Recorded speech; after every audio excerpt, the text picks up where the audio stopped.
नमस्कार। Seat scanner के साथ मैं राकेश रंजन। सीट स्कैनर में हम बिहार विधानसभा की 243 सीटों को बारी बारी से स्कैन कर रहे हैं। तो इस कड़ी में आज जिस सीट की बारी है उसका नाम है सुपौल विधानसभा क्षेत्र। ये सीट बेहद खास है, इसका इतिहास भी बहुत ही दिलचस्प है और साथ ही दिलचस्प है यहाँ का जातीय समीकरण, क्योंकि परिणाम जातीय समीकरण के बारे में क्या बताते हैं ये भी चर्चा करूंगा।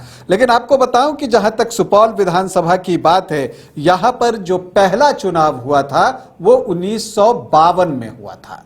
सुपौल विधानसभा सीट के पहले विधायक लहटन चौधरी बने, जिन्हें कोशिका गांधी कहा जाता था। और अगर आप लहटन चौधरी की बात करें तो उनकी एक राजनीतिक प्रतिद्वंद्विता का भी साक्षी रहा है सुपौल। किनके साथ? उनकी जो एक राजनीतिक प्रतिद्वंद्विता थी वो थी परमेश्वर कुंवर के साथ। दोनों राजनीतिक प्रतिद्वंद्वी तो थे, लेकिन उनके आपस के रिश्ते बहुत खास थे। कई बार उन्होंने साथ में प्रचार किया। आज के समय में ऐसा सोचना भी मुश्किल है। उससे आगे बढ़ें तो उमाशंकर सिंह को भी सुपौल की जनता ने बहुत प्यार दिया और उसके बाद प्यार लेने की बारी आई विजेंद्र प्रसाद यादव की, जो कि ऊर्जा मंत्री हैं और लगातार यहां से चुनाव जीत रहे हैं। तो देखिए, अगर हम सुपौल विधानसभा सीट की बात करें तो यहां पर आप एक और चीज देखते हैं कि इसने जिस पर विश्वास किया उस पर जमकर विश्वास किया है। अभी तक यहां पर जो 18 चुनाव हुए हैं उसमें सिर्फ 6 व्यक्ति ही विधायक बने हैं। मतलब अगर आप देखें तो ऑन एन एवरेज एक व्यक्ति पर 3 विधानसभा चुनाव जो है वो आता है, मतलब 3 बार विधायक का औसत आता है। लेकिन इसमें से 2 व्यक्ति बेहद खास हैं। वो हैं विजेंद्र प्रसाद यादव, जिन्होंने की 8 बार चुनाव जीता है, और उमाशंकर सिंह, जिन्होंने की 4 बार चुनाव जीता है। अगर आप बात करें तो कांग्रेस को इस सीट पर 7 बार सफलता मिली है। जेडीयू 6 बार इस सीट को जीतने में सफल रहा है। जनता दल और प्रजा सोशलिस्ट पार्टी को 2-2 बार कामयाबी मिली है, तो जनता पार्टी भी 1 बार यहां से सफल रही है। ये चीजें दिखती हैं। इसके अलावा अगर आप देखें यहाँ पर तो जो विजेंद्र प्रसाद यादव हैं, जो अभी यहाँ से विधायक हैं, वो लगातार 8 बार से यहाँ चुनाव जीत रहे हैं। अगर आप इस चीज को देखें तो 2010 से हम आखिरी 3 चुनाव की बात करें तो 2010 में विजेंद्र चौधरी ने प्रमोद कुमार सिंह को 15,400 वोटों से पराजित किया था। इसके बाद 2015 में तो महागठबंधन बना था, जब जेडीयू, आरजेडी, कांग्रेस तीनों साथ में चुनाव लड़ रहे थे।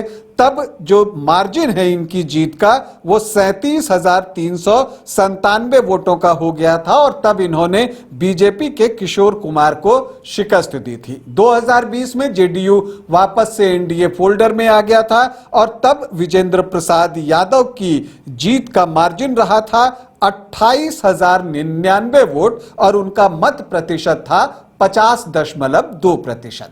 तो अब इस बार अगर आप दावेदारों की बात करें तो विजेंद्र प्रसाद यादव का नाम तो सबसे पहले आता ही है। जेडीयू से वही चुनाव लड़ेंगे ऐसा दिखता भी है।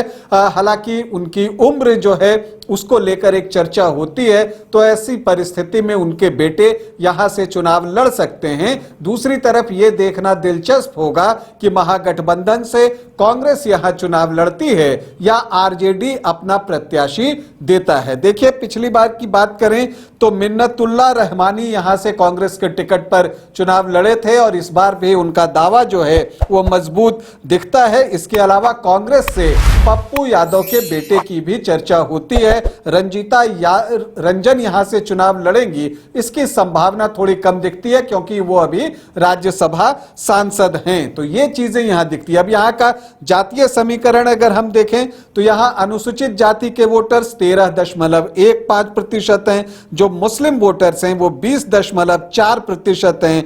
यादव देखें तो ये 22.5 से 23% के आसपास हैं। तो ये संख्या जो है एमवाई की वो बहुत अच्छी है। अगर आप देखें तो ये लगभग 43-44% के आसपास पहुंचती है। तो ऐसे में लगता है कि यहाँ आरजेडी या कांग्रेस का पलड़ा भारी होना चाहिए महागठबंधन का, लेकिन होता ऐसा नहीं है। अगर आप देखें तो पिछली बार भी कांग्रेस प्रत्याशी को 34% से कम ही वोट मिले थे। इसका मतलब यह है कि जो यादव वोटर्स हैं वो शिफ्ट हो रहे हैं टुवर्ड्स विजेंद्र प्रसाद यादव, और ये चीजें दिखती हैं क्योंकि अगर आप जातीय समीकरण में आगे देखें तो राजपूत 6 से 6.5%, भूमियार 2.5 से 3% और ब्राह्मण 6.5 से 7.5%, तो सामान्य जाति के वोटर 15 से 17% के आसपास हैं, कोयरी 3 से 3.5% और कुर्मी 6 से 6.5%, तो ये 9 से 10% का आंकड़ा पहुंचता है, और वैश्य हैं 10 से 10.5%। तो जो एनडीए के परंपरागत वोटर्स हैं उनके वोट जोड़ें तो वो 35 से 37% के आसपास ही पहुंचते हैं। लेकिन विजेंद्र प्रसाद यादव को वोट कितने आते हैं?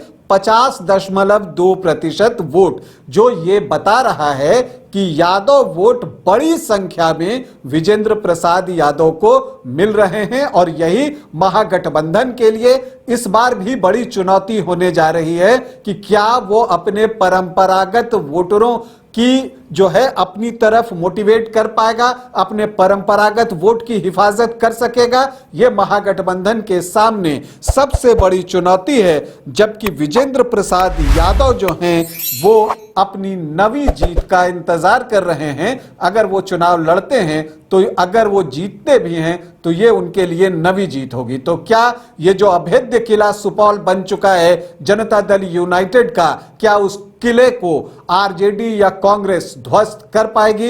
ये सबसे बड़ा सवाल है, लेकिन इसका जवाब हमें मिलेगा जिस दिन चुनाव परिणाम आएगा। अभी के लिए इतना ही, इजाजत दें, नमस्कार।